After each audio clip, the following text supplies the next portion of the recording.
Hi, how you doing in the name of Christ? What's up? It's your girl Cranky. It's Karabo. I hope you're good. I hope you're peachy. I hope you're stellar, and I hope you're in a neat little bunch. If you're not, welcome to the party. That's just the general status of my life.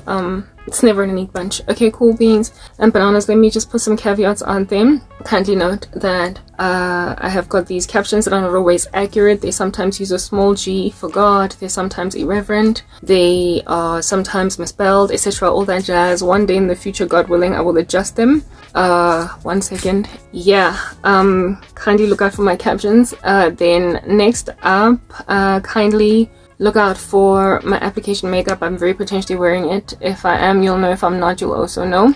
I'm not shapeshifting. And then I have a segment where I pinch my cheeks. I just want to get this out the way, over and done with. I've got computer problems and they're just distracting me so severely. But anyway, whatever. It's fine.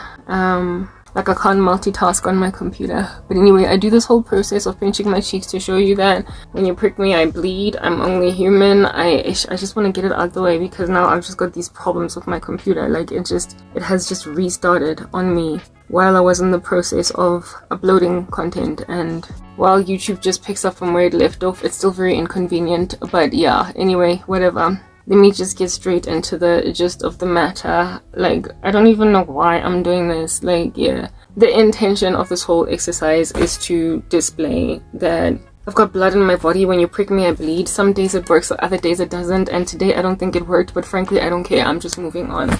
Right now, I'm just, yeah, really bummed about what's going on with my computer. But anyway, it's old. And every so often when I'm doing too many things at the same time, it just crashes. But let me just speak through it. Okay. It'll come back and I'll upload that content. It's not even very long videos. It's like I am so distracted. Like even that Apple logo is not showing and I'm just like, show, like, for crying out loud.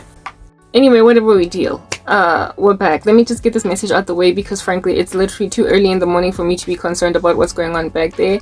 Ultimately I will prosper to get everything done that I need to get done because that's just what I do. That's who I am. That's who I be. That's how I roll. Like eventually everything gets done. So whatever. Even if my computer takes a whole decade to do what it needs to do.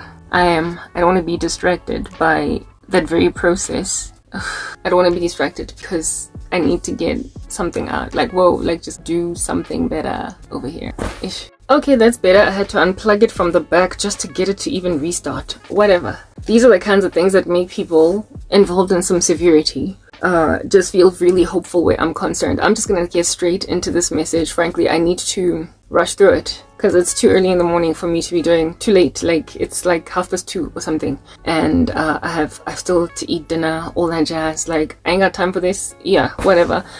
Look, I had a rapture dream last night, but it was severely demonic. It was not glorious. It had no God in it. Like no God, just Satan.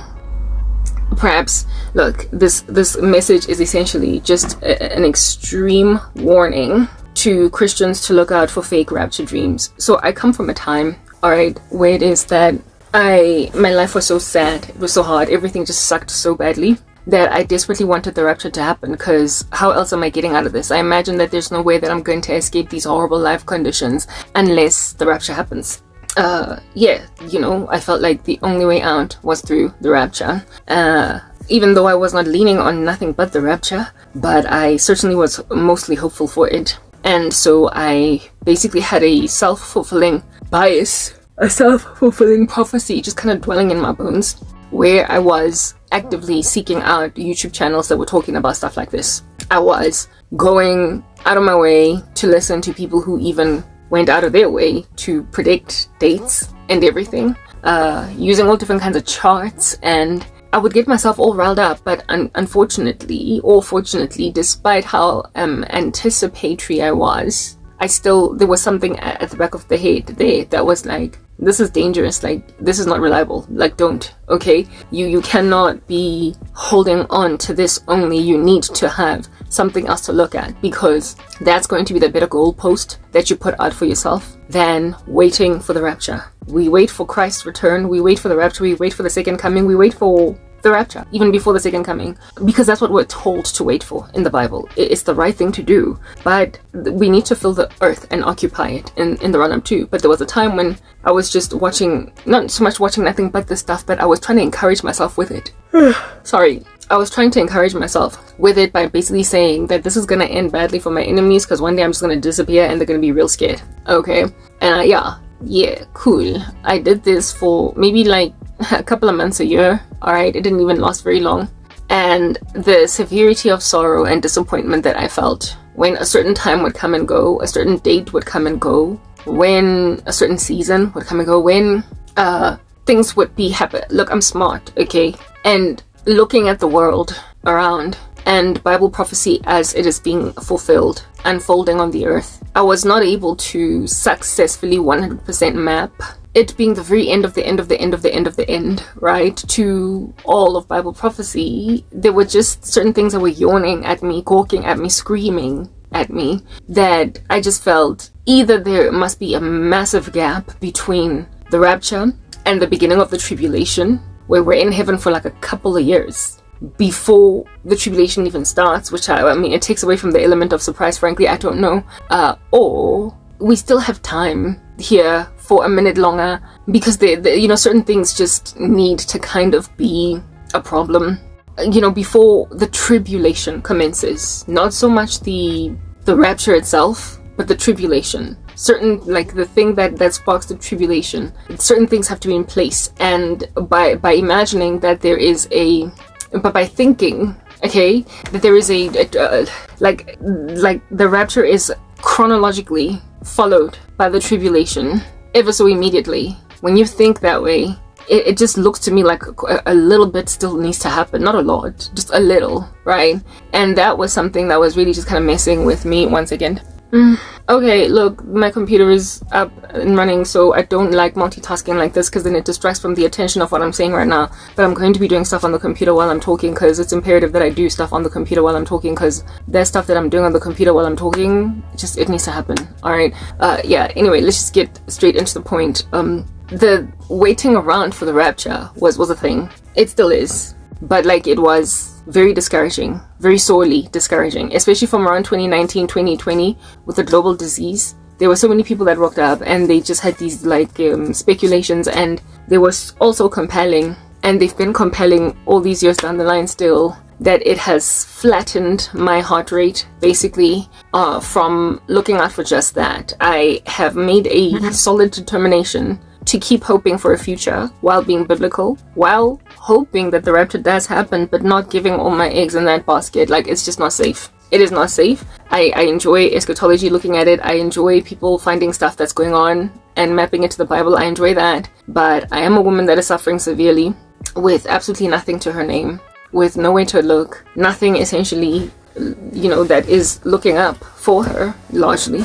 And so for those reasons, it's just not safe for me to, like, I don't have much else that I am, doing with my life, okay, to have a buffer, like a shock absorber, when I get disappointed. Like, when that's all you have, when the hope in that particular thing is super poignant because it's all you have, it's just dangerous for a person in my shoes. And I'm smart enough and wise enough to understand that that's a thing. So I made a decision to just stop looking out for nothing but the rapture. I am watching now, when it comes to eschatology, people who are a lot more responsible with rapture talk or with tribulation talk, people who are not focused on nothing but that, who do cover end times news, indeed, but like, there is a sense of reality in them too. Like, those are largely the only ones I listen to, because there are people who will get you all riled up and all excited, and it's just, yeah, it's extremely discouraging. And during the time when I was as discouraged as I was, so I'm doing stuff in the back end here, I've got to do it, because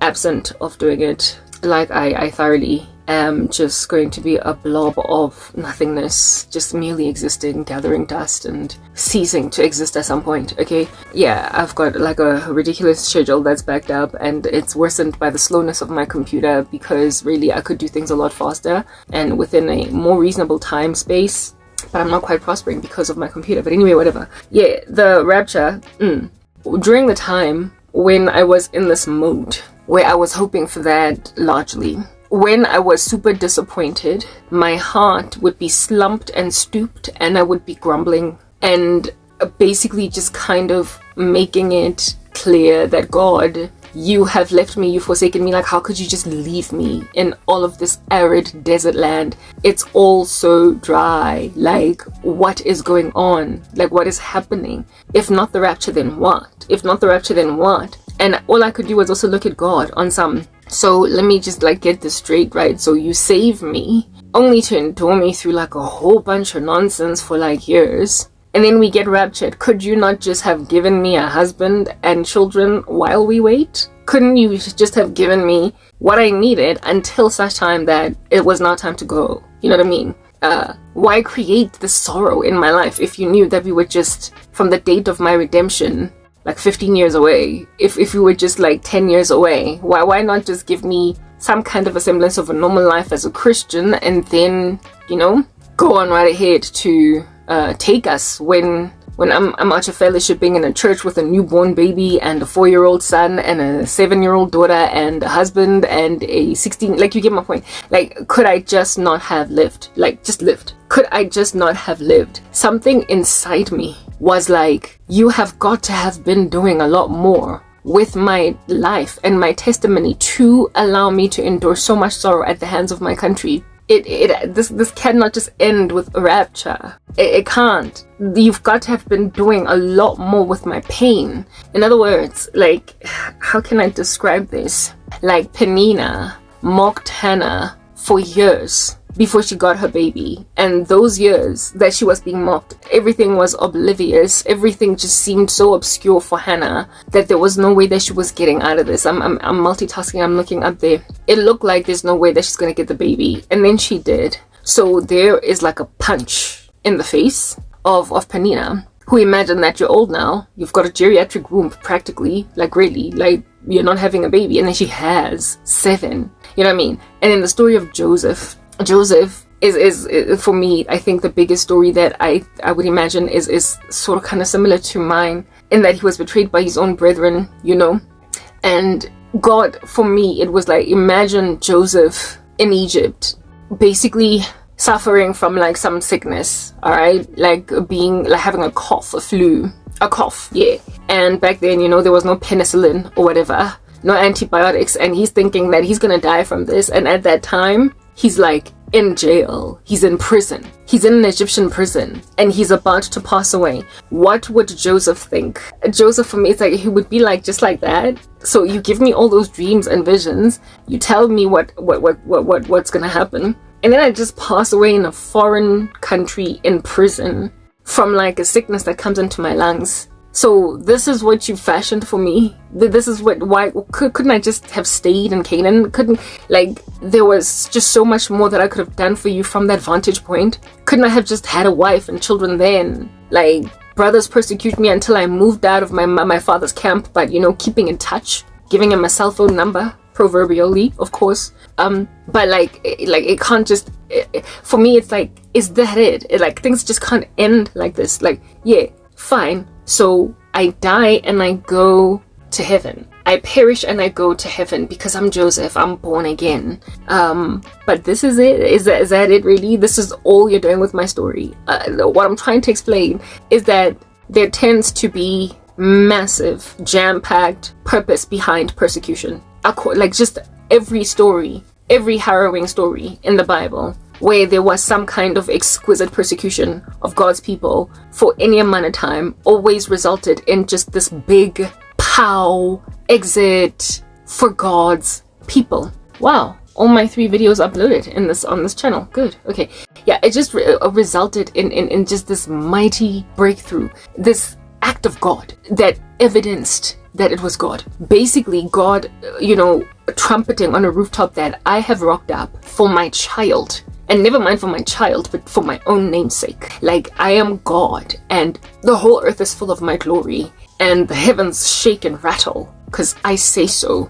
And what horrible deed that you did to my child I indeed am God who works it out together for their good. I display my power through the weakness of my saints. My grace is sufficient for them, and my power is made perfect in their weakness. I make them weak, that it might be clear that I am God. The ones who hold on to me, who don't steer from me and turn aside to idols, to do wickedness in that regard. The ones who hold me near, dear, fast, and determinately, they the ones that make it possible for me to display that I am God. It is for them that I pitch. It is for them that I rock up. It is for them that I arrive at the scene, right? And it becomes clear when I deliver them, me and my eyesight issues, it becomes clear when I deliver them that that was of me, that essentially vengeance was of me, deliverance was of me, comeuppance was of me, breakthrough was of me, handling her enemies or his enemies was of me.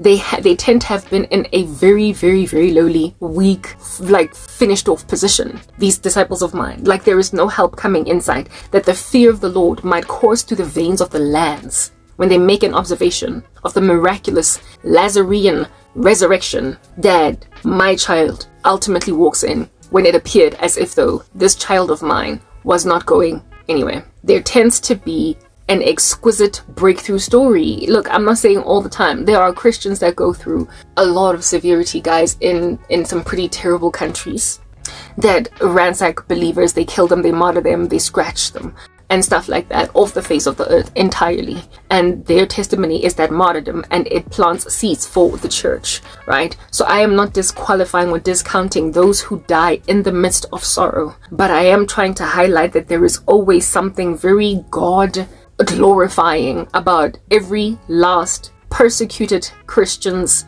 life, testimony, outcome, and what ultimately gets done there. Yeah, well, pretty much outcome. And for me, like, you know, to just merely either pass away or get raptured, the rapture is a lot more glorious than just dying. But I'm just saying I am not wise. The Bible says that God's thoughts are not our thoughts, his ways are not ours. His thoughts are loftier, his ways are mightier, etc. He thinks loftier than us. We are just nothing in the sight of a holy God.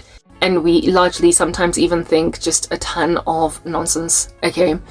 So therefore we cannot dare imagine that we can speculate or even recommend what God ought to be doing for the day, what he ought to be doing in our cases. We are going to fall severely short on that day when we try. But it's only reasonable to assume or to presuppose that there's got to be more to a story than what meets the eye. When what it is that meets the eye, it's just too it's like a flat line. It's like an anticlimax. I don't know, like this, when something is just, it has an anticlimactic potential outcome, I think it's just, you know, decent to conclude that God probably is not doing that because he's always just used suffering to make it clear that I am God and all of your idols ain't. And those of you that ransack the living daylights out of my disciple, you were sorely mistaken. You were sorely mistaken with your nihilism, with your agnosticism, with your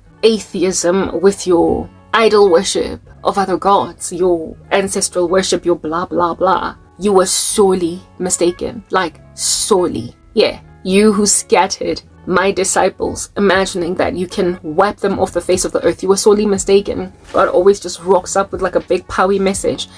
So I mean, like Hannah had to have 7 children after being barren. Do you understand what I'm saying? Like she had to have, it had to be that explosive. It couldn't be just 1 or 2. It had to be 7. And so too did Joseph have to become the second most powerful man in Egypt, not just merely one of Pharaoh's, you know, military men or one of Pharaoh's counselors. He had to, like, it had to be that explosive. It had to be a nuke of a deliverance to put a man through all that, for God to allow the endurance of a Christian, a believer, in the case of the Old Testament Jews, to go through literally almost 2 decades of all that sorrow. There had to be an explosive end to it all. There had to be an explosive end to that level of suffering. Like, I just don't say, like, only look, it's even biblical, because the Bible says that no eye has seen, nor mind conceived, nor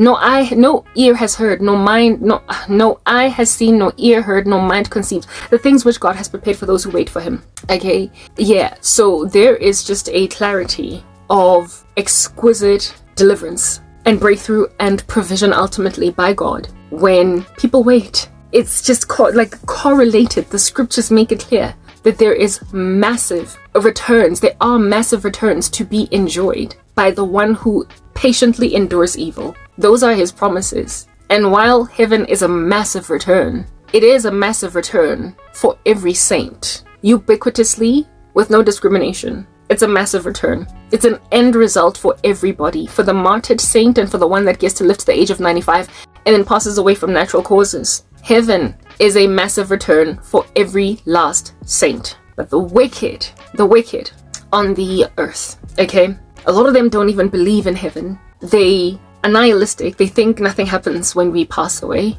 or they think they are going to heaven too, until they find out the hard way that they're not. When they die, they find that out when they die. It's written in God's word that God is gathering for himself a people for his own possession, right? So in order for God to proliferate the gospel on the earth, because really it's his proliferation of the gospel through us, he has got to make his glory known to man that they might embrace him as God. He has got to make it clear to them that he is jealous for them, that they might abandon their idols and serve the one true God. And the way that God does that is, like I said, through these showy, ostentatious displays of his power in the lives of those that have not turned aside to idols, but have held fast to him. He is a doting dad in the worst way. He displays himself as such ultimately to those who don't turn aside to fables, to myths, to idols. And their long-suffering and patience gets handsomely rewarded with good and perfect gifts that are from above and from the Father of heavenly lights. So that everyone around that made an observation of this particular woman or man's testimony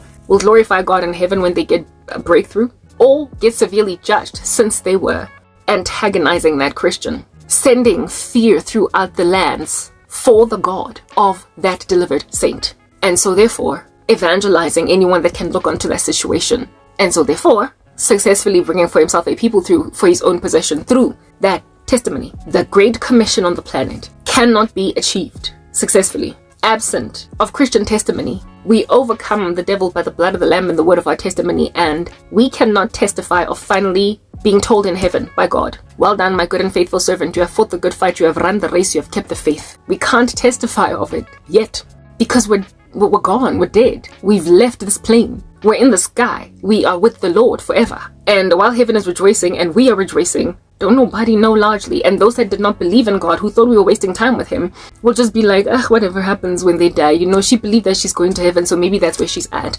There's nobody looking in awe at the piercing into heaven by someone who fought the good fight, ran the race, and kept the faith. Someone who strove to make heaven enter in and actually succeed. For many on that last day will try to and not be able. The only time that we're going to testify of having broken through into heaven, pierced in, finally made it, is, I believe, at the second coming of the Lord Jesus Christ. Saints are going to return with the Lord, but not everybody's going to get to see the saints come back with the Lord, because some people will have passed away long ago. Some people, yeah, you get my point. There will be human beings on the earth that are not going to know, right? And the saints that come back with God, some of them will have been from so long ago that there'll be nobody alive in that present era or time to basically witness that, oh my goodness, that's John. He spoke so much about God, he's actually in heaven now, because all those people are dead from all of those centuries ago. The only time when the saints are going to testify that they finally made it to heaven is, I guess, at the Great White Throne Judgment, where God is gathering everybody to judge everybody, and saints are judging the world with Jesus.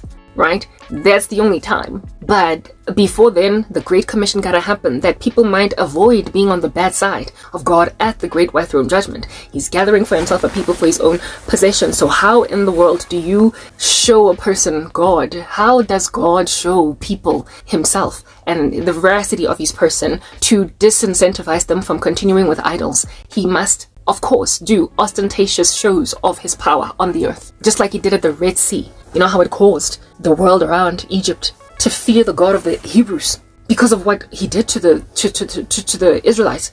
Sorry, to the soldiers of Pharaoh, to Egypt, because of what he did to Egypt in getting these people set free from those bonds. It was all showy.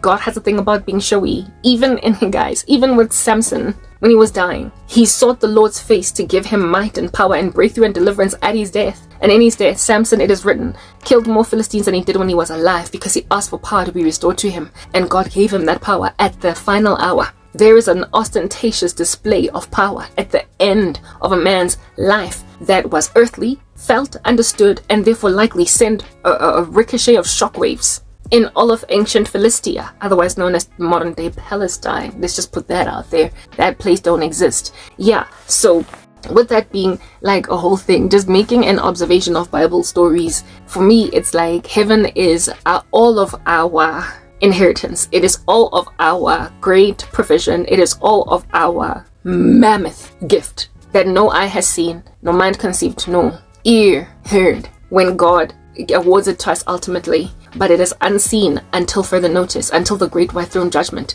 It's largely a speculated, unconfirmed phenomenon by the global citizenship that don't believe, that don't have faith. The global citizenship that don't have faith merely speculate that we might be in heaven.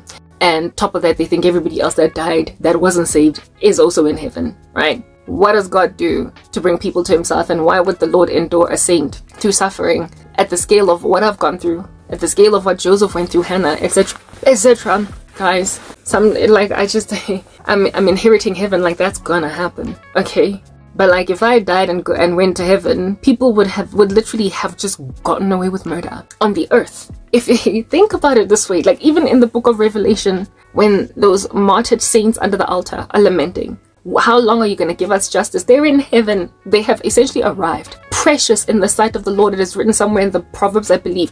Precious in the sight of the Lord is the death of his saints. So they're in a safe environment where they're going to be eternally blessed, eternally joyful, eternally buoyant, eternally bountiful, eternally bouncy, like newborn babies. They're good, but they're still lamenting. When are we going to get our justice? They're still crying, even though they've made it. You fought the fight, you've run the race, you've kept the faith. You did not love your life unto death, you died for the cause, and yet they're still complaining. So there is just something about deliverance on the earth, breakthrough on the earth, that makes for a comprehensive witness or a testimony for a Christian. Like the full package of a testimony for a Christian is both earthly deliverance and, of course, acquisition of heaven. Acquisition of heaven, of which the world, all of it, is going to find out as a thing only at the great white throne judgment. But how does the Lord show his power now?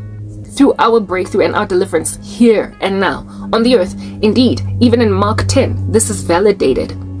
It is written that anybody that has left fields, homes, mothers, brothers, sisters, etc., for the sake of the kingdom of heaven, will gain here on this earth, 100-fold over that which they have lost with persecutions. And in the next life, eternal life, like Mark 10 just makes it clear that it's a two-pronged approach. It is a kicking behind process by the believer on earth and by making heaven.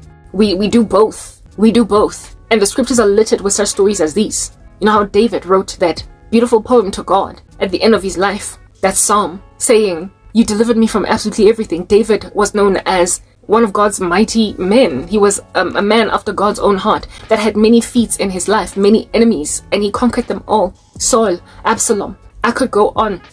Who's that Philistine? Goliath. He had so many feats that he overwhelmed in the power of God. And so the fear of God was spread all throughout Israel because of the faith of David. And then, well done, my good and faithful servant. You fought the fight, you've ran the race, you've kept the faith. When he dies, 100-fold over here on earth, and in the next life with persecutions, and in the next life, eternal life. So, I mean, totally, I'm for it. I'm all for the rapture. Like, yo, I'm ready for it. I'm taking it, all right? If anything, it's first prize some days for me because I'm tired of this earth. It's evil. It's evil. But it also does not... for me, it's like there's something missing. There are, dotted lines. Something got to be filled in those dotted lines. There is a dotted line, I imagine, before the rapture. Like, there's a dotted line, guys, and it's missing blanks. There's blanks. And the blank is earthly deliverance for me. The blank for me is... fine, potentially I could be like the martyrs under the altar saying, God, when are you gonna give me justice? Indeed, true story. But when I get like a hard knock evil dream, like a crazy demonic dream trying to make me think that the rapture is 2 seconds away, I'm like, you know what, you're desperate to take away that which I conquer the devil by. We overcome the devil by the blood of the Lamb and the word of our testimony. I am out here testifying about what God has done for me in suffering and likely will do for me in deliverance and breakthrough. And I got people working tooth and nail, including the devil that they serve, trying to make me focus on nothing but the end is here, the end is here, the end is here. Yeah, it is. But like, the end has been here for a minute. And look, I do believe we're at the end of the end. But just how tail end we are, that much is something I cannot validate or confirm. I'm just concerned about certain things that I feel as if though a little minute longer, maybe 5 years, I don't know, right? That just needs to sort of kind of fit into place. For me, it's about the Middle East. It is about the marvel that Jerusalem presently is, that Israel presently is, in conquering its enemies. It's about the fact that recently, enemies that are known to rise up against Egypt, not against Egypt, sorry, but against Israel, in the end, allied with Israel recently in that Iranian barrage of attacks, right? With those drones. Yeah, enemies of God that are spoken of as allying in a confederation of nations against Israel. Some of them were involved in that defense of Israel, giving Israel airspace. The UAE, the United Arab Emirates, it is speculated that it is among the Gog and Magog countries. And for me, for as long as and also many of the surrounding nations that were supposed to also ally against Israel just decided to stand back. Egypt's lack of cooperation to embrace Palestinians in their ecosystem, for me, is also another thing. It's like people just don't want to fight. They are doing everything in their power to de-escalate instead of perpetuate this war in the Middle East. And the UAE is more interested commercially or economically in what Israel can do with it together than it is interested in allying with other Muslim nations, whether or not some are Shia Muslim or whatever the difference is. I really don't know, and I don't care either. I apologize if you think I'm ignorant, but I focus on what is my faith, really. Yeah, you get my point. Somebody else, let them do the apologetics concerning differences between religions. I'm just not that girl. It's not my niche, is not my thing. Anyway, whatever. Yeah, cool beans and bananas. There's just a lot that I feel just keeps falling apart. And also the fact that Israel, because thanks to that barrage of attacks that came from Iran, while that might be unprecedented, which is something to highlight and look out for, at the end of the day, the response by Israel, first of all, their defense was on fire. They intercepted like 95 or 90% of those missiles, right? Also, their response was precise, it was sharp, and it resulted in, well, likely is going to result in a de-escalation. Nobody's going to war. It did not result in an all-out war. They attacked an Iranian military base, I believe, in Syria. And that was all they did. They responded, but without actually going to war. It could have been a lot worse, but it wasn't. And it's stuff like that for me. It's like stuff that makes you rise up off your chair, and then you relax afterwards, because it's literally like an anticlimax. You expect it to be a lot worse, and then it just isn't. There is still, long story short, what I'm trying to explain to you guys, a strength and a girth of this cup of trembling that is Jerusalem. Enough for it to not be so beleaguered and ostracized on all sides that it might eventually get to the Gog and Magog war, which is an eschatological war. It is at the end of days. I'm just looking at all that, and even though the attacks and the barrage of insults on Israel keep inclining, there is also quite a strong response and a power that they have that their enemies just cannot fight. They're literally like a cup of trembling. The feeblest among them are like the house of David, just like it's written in Zechariah 12. You get my point. So, just based on stuff going on in the Middle East, that for me is like, give it a little time. Iran needs to suffer the fate of a broken bow. They probably are going to have their little nuclear site bombed or something by Israel one of these days. When that happens, then I'll be like, okay, let me pack my heavenly bags, we're going. But there's just stuff that, I'm not saying that, look, I believe that the rapture is imminent. But even within that imminency, I think we have to be realistic about how much can possibly happen between the rapture and the tribulation commencing. It cannot be that much. And the gap cannot be that big, even if there is one. It cannot be like a whole decade, because then like anticlimax much. Remember that time when all those funny people disappeared? 10 years ago, it was terrible. It was a terrible time in history. There would even be books written about it. I don't think there's going to be such a long gap that the situation would end up being indeed just that, truly history. And then there's all these weird little alien sightings all over the show, right? That are happening all over the show. They are obviously part of the deception. It's like clear, it's overt, it's all up in your face. And I'm looking for that to continue to ramp up, especially in other countries, you know. Like, I'm not underestimating America's report on this, I believe them, but for me, it's like, can we cite them here a lot too? Can we also see strange unidentified aerial phenomenon in Africa? Can we do that? Can we make an observation of the strange phenomenon in these streets a lot? Then maybe I'll be like, okay, the deception is prepped even for Africa. It's largely South America that's seeing all of these strange things, and of course North America. Yeah, and that's not so much that's about it, but like it's not ubiquitous enough for me, the alien problem. I don't think it's ubiquitous enough for it to yield an acclimatized sentiment in the global citizenship enough to embrace the alien story. So if at all that's going to be the cover story for what happened with us, we need to start seeing them in these streets. So the moment somebody from South Africa out here captures a UAP, the moment someone sights it, a couple of people witness it, the moment these funny aircraft start hovering over Africa, and I'm waiting for it because Africans practice so much witchcraft. The reason why these phenomenon happen even the way that they do is precisely because people just keep on dabbling with sorcery, making their unfortunate countries a hotbed of portals open until literally stuff just pierces into the cosmic space through it and then haunts a country. So I mean, in America, I feel as if though they have done experiments that at like the state level that were messing with this particular realm until there were like a lot of sightings.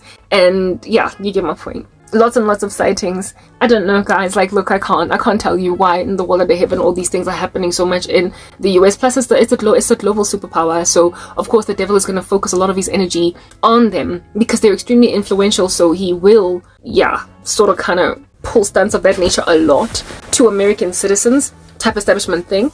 But like I said, I'm waiting for it to come to Africa. Am I ignorant? Are there sites that one can go to, like little forums online where people are basically throwing in their stories telling about how it is that they sighted UAPs, UFOs and stuff, and there's a lot of them coming from South Africa, there's a lot of them coming from Kenya, Nigeria.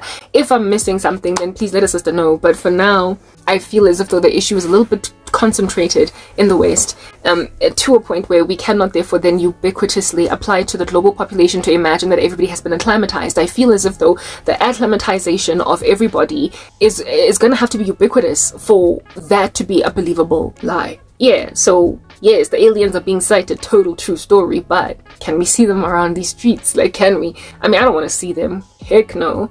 I'm not trying to see anything funny, strange that's going to paralyze me or attempt to paralyze me, because a lot of people testify to feeling a little paralyzed, unable to move when they're all up in their grill or dizzy. I don't want to experience anything of that nature, right? I'm not trying to get dizzy, but I am saying let somebody then else, not me, let somebody else find an alien in their backyard in Kenya, in Zimbabwe, in Lesotho, Botswana, Nigeria, Congo, Algeria, even Northern Africa up there, like proper, even in Egypt. I mean, they're the ones with all the weird little histories of alien speculations. Yeah, but like, it's not really a thing in these African streets. It's not. And Africa's part of the global citizenship. So yeah, I don't know. And again, also Australia, like I've not heard many stories coming from there. Yeah, anyway, you get my point, right? You grab. There's quite a lot that still needs to, the gangrene needs to spread. Yeah, thank you. That's what I'm trying to get at. The gangrene needs to spread. The gangrene needs to spread. It certainly has commenced, and it's lethal. I believe it has spread to parts of the body where it is that an amputation will no longer help. You know what I mean? So the person basically is just like on death row now. They've got a couple of months to live. But that sepsis has not yet reached a vital organ enough to lay them on the ground. But it's spread far enough for this thing not to be salvageable. The earth is no longer salvageable. I don't believe that apart from the second coming, the rapture, the second coming and all that jazz, that this here is salvageable. There's too much evil. Evil, once it has commenced, will always just have its progenies, okay? People will not let it go. We know how Hitler, we see that dude still got Nazis like in 2024. Like once evil has rooted, it just sticks. There are people who hold fast to it and they won't let it go. So all these menacing cultures that have raised up from the ground from all across our nations that are evil and frankly unacceptable and historically unfathomable. The way that they're so unconscionable, The way that it's just so bizarre that some people would never have even thought of stuff like that. Now they are walking these streets, hopping up and down like kangaroos. They've popped out. They've reared their ugly heads. And unfortunately, just like Nazism, they're not going anywhere. So this year is not a salvageable circumstance, even in the slightest. The earth is not salvageable. The evil is only going to get worse and worse because it's got its progenies, it's got its offspring, and they will continue to proliferate. They will continue to procreate further. More of them are going to pop out like Blubber, that movie Blubber with Robin Williams. There's going to be more Blubbers of it. So there's no stopping this. There's no stopping it. But I do believe that the gangrene is not so far, or the sepsis is not so far so as to attack vital organs of the planet, bringing about a sudden death. But just like with any sepsis, any sort of kind of necrotizing bacteria in the body, it's only a matter of time before a person dies, and it's fast spreading. It's fast spreading. It is fast spreading. So I do imagine that the frequency and intensity will increase, and it'll ramp up ever more. And it's sooner than we all think, duh. Like, that's pretty clear. It's overt. However, I don't think it's tomorrow. I'm just saying, like, I don't think it's tomorrow. And by tomorrow, I mean, I don't think it's next year. You get my point? Like, I don't think it's so around the corner that how about we just, like, stop living? Not that anybody should stop living. That's never, ever an instruction that God gave us. But stop hoping is what some people are doing. There are a lot of Christians across the world that are kind of throwing in the towel based on the ramping up of events. And for me, it's like, guys, it's dangerous. Like, you gotta fight. This is your earth. You are apparently gonna, like, it's yours. The meek shall inherit the earth and delight themselves in abundant peace. So you should fight. Ultimately, it will be entirely yours. Like, at the millennial reign of Jesus Christ, it's gonna be clear that this is your planet and everybody else is just living in it. Okay? But until such time that we do get to a point where we can say, this is my earth and you're just living in it, until such time that we can get there, we need to fight for what piece of turf we have. Because, frankly, we are going to grow among tares, meaning that we have to fight for our constitutional rights to exist in our countries. We have to, therefore, fill the earth and occupy it. We have got to strive to survive, to live, to prosper, to thrive in whatever ecosystems we find ourselves in. We can't just throw in the towel because the times are getting more and more severely evil. We can't.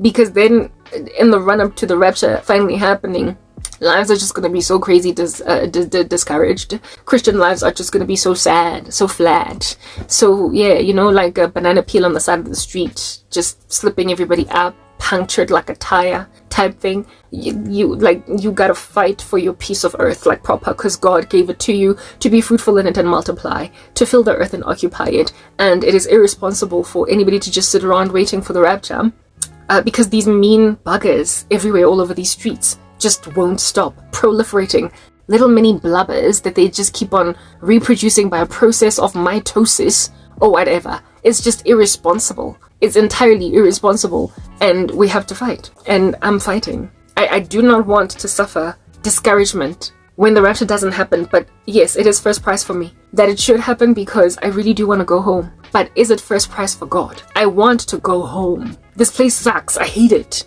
But at the same time, when I think about God, is this how he's always worked? It's written of him that he's the same yesterday, today, and forever. How does he? Why would God tend to place Job before Satan? Why would he place Joseph? Why?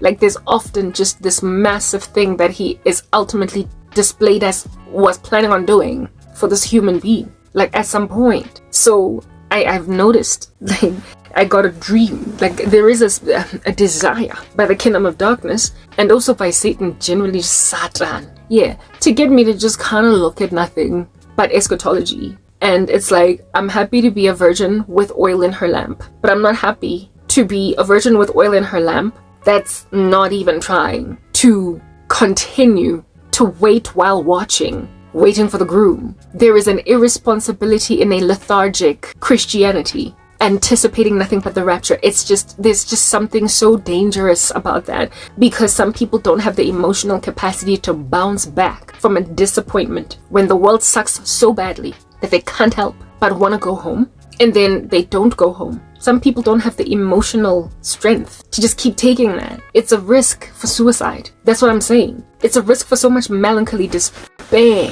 that people could throw in the towel, and that's why I stopped. Me, not personally. That's why I would much rather hope for that which appears impossible to achieve or acquire, because the Bible made it clear that what's impossible with man is possible with God. So it doesn't matter that it appears impossible for me to get my husband and my children and my picket fence, yeah, my OBGYN appointments with like twin pregnancies. Like, yeah, I understand that at my ripe old age of 39 turning 40, that there is a picket fence, weird little anomalous pie in the sky dream. And with me having that, really, Karabo, you are naive. I get it. I understand that there is a sliver of naivety there because of the standards of this world. But you know, slivers of naivety are irrelevant in an ecosystem where there is no finality. It's infinite, it's eternal, and the power therein is transcendent. It's omnibenevolent, and there is nothing impossible for it. His name is God. So it's okay, my sliver of naivety, I'll run with it. I'll run with my geriatric womb, anticipating an OBGYN appointment in my 40s for twin pregnancies. Like, I'm happy to dream like that because it's far easier than waiting on the rapture, at least on my emotions. It has a lesser toll. It is embittering to think of the time that is progressing without me getting what I need. However, it's far less disappointing than waiting on nothing but the rapture. It's far less disappointing. However, the devil keeps on slipping that fast one through, right? He keeps on slapping me with that one. Okay, so that's an electric blanket. That's much too hot now. Okay, cool beans and bananas, an electric blanket of which I'm very grateful to God for, because who in the world survives with nothing but a hot water bottle in winter? Who? Anyway, cool beans and bananas, so let's just communicate. Yeah, stuff like that, like the fact that I even have an electric blanket. There's a future for the man of peace, because God gave her an electric blanket. Woman of peace. Listen, you guys. The despair that comes with it, but look, let me just say, God very potentially might be rapturing us tomorrow. But when it happens, I will still be wondering, is that really it? And why didn't you just give me a husband and kids that would only be, like, the oldest one would only be like 7 when the rapture happens? So I never would get to see my kids become teenagers or go to university or get married. The whole thing that parents basically look forward to, that whole journey throughout life. Yeah, I was never going to get to see that, but at least I would have known what it's like to bear full-term pregnancies and raise some children and be in love with a man, and the two of us basically ride this world out, you know, raising children up in the admonition of the Lord. Like, you could have just given me that experience until further notice, until we go home. Give me what I've always wanted, fellowship with a thriving church. I mean, I watch so many Christians online every single day, and my heart breaks so much because what they have I wish I had. Is that covetousness? It's unhealthy, I guess. Yeah, just a thriving church community and a thriving Christianity, and a Christianity that's not as embittered as mine. I'm like Mara from the book of Ruth. Feel like God has taken everything away from me, and so all that's left for me is to go back to my people and die. All that's left is for me to go back to Israel and die. All that's left is for me to go back to Canaan, I guess, and die. But I'm not letting go of God, but I'm bitter. Like, you know the story of Mara, Ruth's mom-in-law. I feel like Mara, where it is that I guess I was just born again to die again. Like, to die again, I guess a first death. I was already dead in trespasses and sins when I was before I got born again, and then I'm gonna die. Yeah, you know, a physical death if I don't get raptured. So for me it would be like, so I was born again just to die again. But like without actually truly dying, because I will go to heaven. But how in the world you gonna just let me be born again just to die again, God? Like, just like that. Like, all these milestones in life, like, I just never got to experience them just like that. I mean, I get some people die without living because they're so young when they die, or whatever might be the case. But for me, it's like, how am I going to be born again just to die again? What was the purpose of born againing me? You saved me that I might be a person for your own possession, that I might inherit eternal life and have pleasures everlasting in you. Eat of the tree of life bountifully, you know, hop like a gazelle in the field for the rest of eternity. And I'm grateful for that. But is that it? Like, you saved me just so I could be like the thief on the cross, like getting saved at on your deathbed. I mean, you get to enjoy eternity forever, because it looks as if though when I came to Christ, I just got on a deathbed. I became terminally ill. I got born again just to die again. Thief on the cross. Is that what we're doing? Am I the thief on the cross? Am I the thief on the cross? Did I get saved shortly before dying? But my death took 10 years. My death took 12 years. However long. Because I've literally, all I've done as a Christian is die. All I've done is suffer. All I have done is suffer. 10 years now and counting. And when I first started out in the faith, I was suffering, but not as badly as right now. Persecution from left to right, up and down, by family, friends, for simply choosing Christ. I've never known the joy of being a Christian, living a free life among brethren, having a reliable church community. I've never known that. And some Christians experience that from the moment they're born again. And guys, it's covetous to speak like that. I get it. But I, for the life of me, do not. I'm having a hard time embracing that it is likely a reality that I was born again just to die again. Anyway, let me tell you what I dreamt. I had a demonic rapture dream. It was demonic. It was entirely demonic. There was no God in there. There was no God. I've had rapture suggestive dreams. I've had rapture dreams in the past, not a lot. I'm not riddled with them very much. It's not that I've asked a lot for them from God, but barely ever gotten them. Yeah, and I'm a dreamer and a seer, so the infrequency of rapture dreams in my spirit is puzzling to me, because I should be seeing them a lot more, given that I've got all these dreams and all these visions, right? Anyway, in this dream, I was left behind. I mean, that was just the first problem. There is no way that I'm getting left behind. The people who get left behind in the rapture are those who believe they were saved but they weren't. If you're born again, I believe you're going in the rapture. There's no other condition other than redemption. Whether or not you even know about the rapture is irrelevant. What's important to gauge is that salvation is all that you need to make the rapture, okay? There are no conditions to it other than redemption. No conditions to it other than redemption. Okay, and I'm saved. Like, I'm saved. How do I know that I'm saved? I just know that I know that I know. The Spirit testifies with the Spirit that we are sons of God. I just know that I know that I know. I just know. I have an assurance of salvation. That's what I'm getting at. I have an assurance of salvation. I just know that I know that I know. And at death, that'll be validated. Presently in life, it's already validated. And if the rapture happened, well, that too would be validated. So that was the first thing. I was left behind, and this rapture dream was just so demonic, guys. So it was not from God, and there were presences in my dream of people that are so feverishly involved in occult magic, where I am concerned that I know for a fact that there is no way under heaven that was from God, because it's basically their attempt to make me think that which is necessary to think to finally give up on my testimony, my hope, on my acquisition of a future. Okay, first of all, how the rapture happened, it looked as if though Christians were being electrocuted. Like, the people who got raptured were they were, you could see that they were in actual pain during the rapture process. Like, you could, like, one guy got raptured right in front of me, and he was like, basically getting electrocuted. Like, his body was shining, being transformed, right? You know how it's written that we will not all die, but we will be changed. His body was being changed, but that changing process was painful. And he was like, almost like he was being electrocuted. And then after basically getting electrocuted for long enough, he then ultimately disappeared into the sky. And those disappearances just kept on happening all around. Like, a whole bunch of people were busy experiencing this electric shock, okay, that would then ultimately make them disappear. I mean, that is the first unbiblical thing. It's not mapping to the scriptures. We will not all die, but we will be immediately changed. And it does not take time. It is not an electrocution. It happens in the twinkling of an eye. It's an instantaneous transformation. So that was the first lie that I saw in my dream. Those Christians that we, as being those who were being left behind, we saw them getting electrocuted up into the sky. Okay, no, not up into the sky. They never went up. They disappeared on the spot. However, first we got to see them sort of kind of suffering in their transformation process, right? That was the first thing.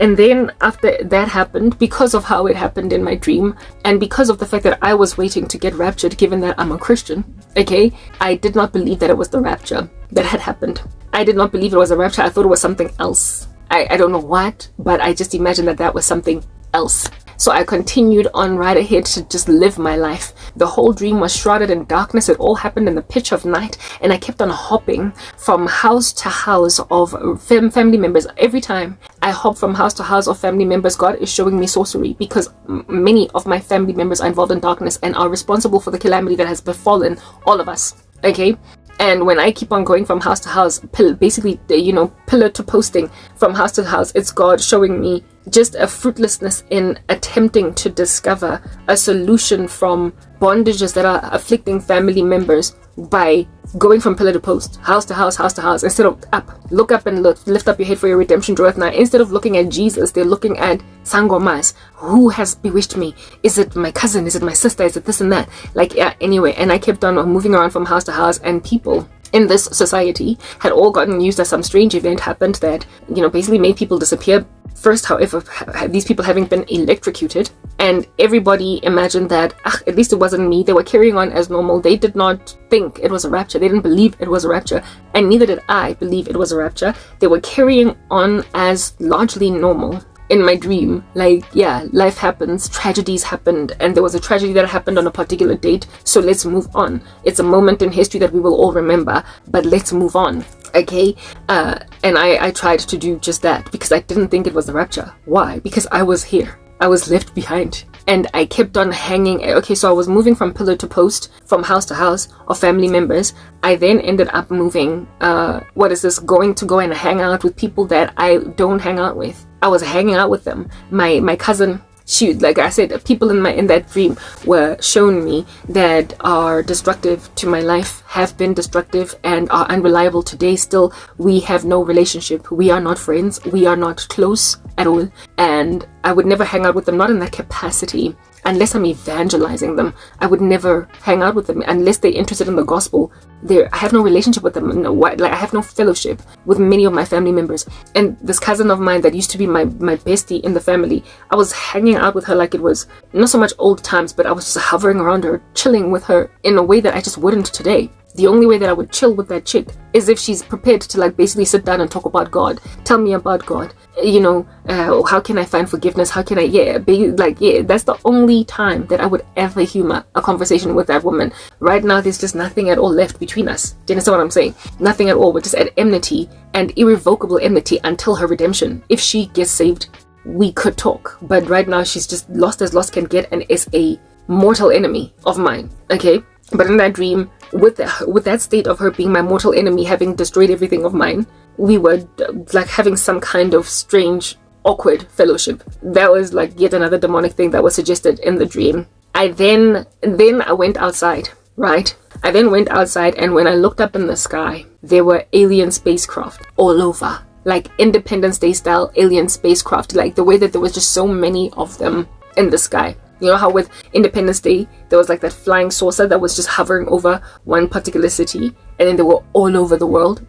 Yeah, there were alien spacecraft like that. And it was only when I saw those alien spacecraft in the sky that were hovering over our nations, over our cities, that I was like, oh snap. I read about this somewhere. I heard about this somewhere. I watched a YouTube video or two about this somewhere, about this being the great deception. Karabo, you are deceiving yourself into thinking that wasn't the rapture. That's why you're still here. You are deceiving yourself. It was the rapture. I came to a conclusion in my dream that was indeed the rapture. And then I started to be like, but why was I left behind? Why was I left behind? And then I had a dream within that vision where it is that God was in heaven, basically aloof, a figure of sorts that was kind of godlike. He was aloof to even alerting me of why I was left. I couldn't understand. For me, it was but I'm born again, I'm this, I'm that, I'm this, what's wrong, what did I do? And then I came to a conclusion that God left me behind because I did not tell people about him, because I did not evangelize, because I was too shy to speak about the gospel. And either in that dream, I was not really me, Karabo, or there was just a flat out brazen lie being communicated. Bottom line is, all I do is tell people about God. My version of it is my YouTube channel. All I do is speak about God. I'm always sounding the alarm. So either the character in my dream was not me, or it was just me being lied to. I don't know. I don't understand. I came to a conclusion that the reason why I was left behind was because I didn't tell people about my God. Guys, the only thing that gets a person in the rapture is salvation. If you're born again, you will make disciples of all nations. If you're not interested in telling anybody about Jesus, you are highly unlikely saved at all. Okay, that's what's good. We're given a command and a burden, a duty that we feel when we get saved to reach others for Christ. And so it becomes part and parcel of us, but somewhat second nature to continue to tell people about Jesus. Yeah, it's an easy burden and a yoke that is light to us. Even though the world hates disciples and the world hates the gospel, we nonetheless feel it an easy burden and a yoke that is easy and a burden that is light. When we give the gospel, we're not so scared to evangelize and scared of man that we would not talk about it. God says that if you deny me before men, I will deny you before the Father. So if you deny Christ before men, you are highly unlikely saved at all. So whoever what I was in that dream was some version of me that just does not quite exist in waking life, okay? But that's the conclusion that I reached. And so I then started basically telling everybody in these streets that, okay, look guys, the rapture did happen. I told my uncle, I told everyone, like, the rapture happened. That was Jesus, he took the saints, and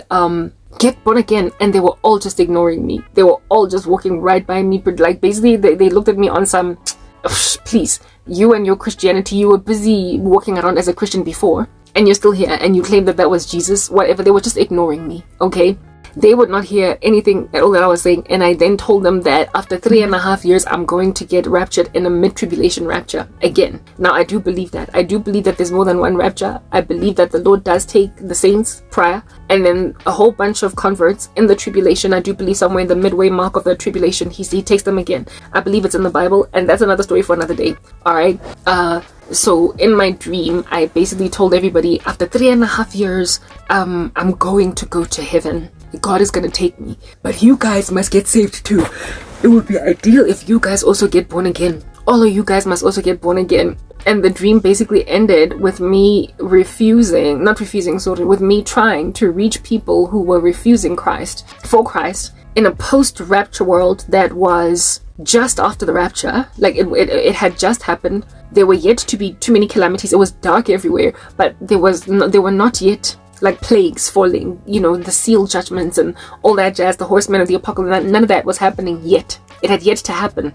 All we saw was Independence Day type aircraft in the sky, and that was hovering, and that was the thing that made me realize that I've been left behind after the rapture. Now, that dream was so full of satanic energy that I imagine it wasn't from God. Therefore, I don't believe it, okay? Unless the Lord gives me a glorious, clearly from him rapture dream, I will not share it by saying, guys, I feel as if though maybe I might be mistaken in how close we are to that date. I feel as if though that dream was given me, all right, in order to derail me from my whole, and another thing that I was thinking in my dream. Thank you. That actually is a punchline. I can't believe I forgot it. That another thing that I started to feel in my dream, a sentiment, especially when I was chilling with my cousin, was, I guess I better forget about my husband now. He's not coming. There's no way that that's happening, because all that we're about to endure now is a 7-year tribulation. I ended up throwing in the towel on everything else that I'm waiting on God for on this side. I'm waiting on the Lord for answered prayer. And after I got left behind in the rapture, I was like, whatever, no, that doesn't matter anymore. I'm just waiting to go to heaven now. So that was the big hint that was from the devil. So I don't know whether or not that was a spell from somebody or Satan himself trying to make me feel as if though God will focus more on eschatology. But certainly presences in my dream, like certain family members, especially this cousin of mine, these people are antagonizing what I am waiting on God for. They want me to throw in the towel for what I don't know and start speaking stuff in my ministry that is not what God is resonating. And for me to testify about what God is doing for me is for me to anticipate the deliverance of Joseph, the deliverance of Hannah, the deliverance of people in the Bible that waited for a while for answered prayer and it looked like nothing was coming, and then God did this like ornate show of his power in this believer's life because that person chose not to turn aside to idols when they were suffering. They held fast to God. And the Lord then showed what happens when you have no other gods but him. When you worship him with all of your mind, heart, body, soul, strength, all that jazz, how he delivers you. And that's what I've been doing. I live in a country where people are besotted with ancestors, where people are worshipping all different kinds of weird things. They're doing witchcraft, they're mixing it with Christianity. And a lot of naysayers have been saying to me, give up, throw in the towel, you're naive, all that jazz. Yeah, I've been looked at like I'm very naive for waiting on God for what it is that I asked him for. And also for being onlyist, like Jesus onlyist, or like worshipping no one but Jesus and waiting on no one but Jesus. In Africa, that's like a whole problem. Yeah. it's a total taboo to have only Christ, like that your whole being in spiritually for all of your life's blessings, your life's needs. Yeah, I have been a Jesus Christ onlyist ever since I got born again, I guess, and that has been the thing that has gotten me mocked and teased by many people in my country.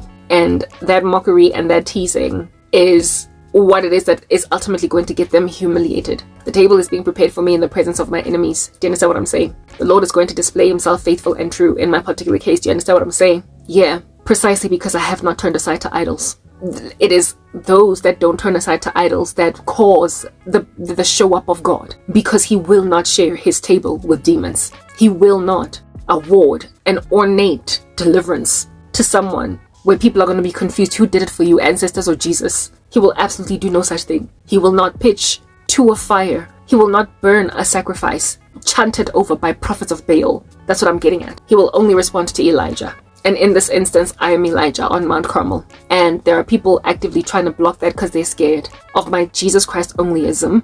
The very thing that they've been mocking and teasing, they're scared of it. They're scared of it because it is wholesome, it is pure, and it's scary. Because it is a perfect storm. It's quiet before it is loud and boisterous. So therefore, now they're going below the belt, actively, literally giving me stupid dreams about some ugly rapture that does not even represent a biblical version of it. The end result of which was me giving up on my hope for a husband and a whole life, basically, in favor of waiting to get raptured after 3.5 years, having endured the first 3.5 years of the tribulation. Look, the rapture's coming, but not like that. Not like what I saw in my dream. And like I said, the rapture is imminent. I do believe that. But I also believe that God has a double-pronged process in delivering saints, where he does it on earth and in heaven. And my earthly deliverance has yet to happen. And while there are some Christians that pass away before they get earthly breakthrough, I just look at God and I'm like, really, is that how this is going to end? Am I just going to die? Am I just going to get raptured? Why couldn't you just give me children? And if at all I was going to die anyway, be a mom that leaves a 7-year-old daughter behind. Like, but why under heaven did you not give me some kind of joy, even a small amount of experience of what it's like to be a Christian? Seeing as I was born in a Christian country, I wasn't born in Iran. It wasn't the worst country to live in as a Christian. Why didn't you just give me that which many South African Christians have? And for me, all I could imagine is that because there is a purpose to my suffering, and that purpose, I don't imagine, is the rapture. That is everybody's breakthrough. I imagine it's deliverance for me that is going to display the power of my God. And I've got people trying to rain on my parade, like Michelle raining on the parade of her husband David, sending me all different kinds of curses to make me focus on that which I ought not focus on. I come from a time when I was looking at nothing but eschatology. We're done with that. It's not safe, it's unhealthy. A small amount of it or a reasonable amount of it is worthwhile. But when you eat that only for breakfast, lunch and dinner, it can discourage you severely. But if the rapture does happen, hallelujah, praise God. I, however, thought that maybe something else was coming. I don't know. But I'm just saying, based on looking around at the world, I feel like we have just ever so slightly a little bit more time. Not too much, just a little bit more. Just a little bit more, but you know, we don't know. But I'm not about to allow myself to be depressed by waiting on nothing but getting caught up in the sky, a supernatural process that's definitely coming, but no one knows the day or the hour. I'm not about to focus on that. So anybody trying to get me to think on nothing but that is just naive. I come from that time. It was too disappointing. I would much rather maintain a naive hope as a woman turning 40 to one day have a picket fence and a doting husband. Like proper, I will maintain that hope rather. That's all I wanted to say. I'm signing out in the name of Jesus Christ, Grand K. Peace. I hope you've been edified.